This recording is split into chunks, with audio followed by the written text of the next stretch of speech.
Prišli so z vseh koncev Slovenije, tudi iz Prekmurja in s Koroške, in se lotili obiranja 2000 trt lepo dozorelega laškega rizlinga, ki je obvezni sestavni del vina Belokranjec.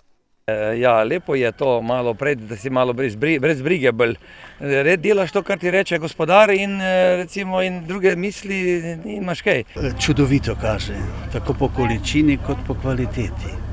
Tako da, če je v semiču povsod tak nastavek in tako grozdje, bo semič imel dobro letino. Pomladne pozebe in toče res, da v semiču ni bilo. Bo pa letošnji pridelek zagotovo manjši zaradi suše, pravi Janko Bukovec, lastnik vinograda.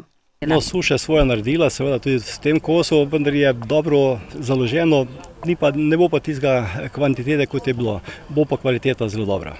Ker je bilo grozdje zdravo, je šlo delo trgačem hitro od rok in v le 3 urah so bile vse trte obrane. Iz laškega rizlinka, ki mu bodo dodali še kraljevino, muškat in sauvignon, bo Janko Bukovec donegoval Belokranjca PTP, klubsko vino Društva prijateljev Metliške Črnine, ki združuje že več kot 600 članov.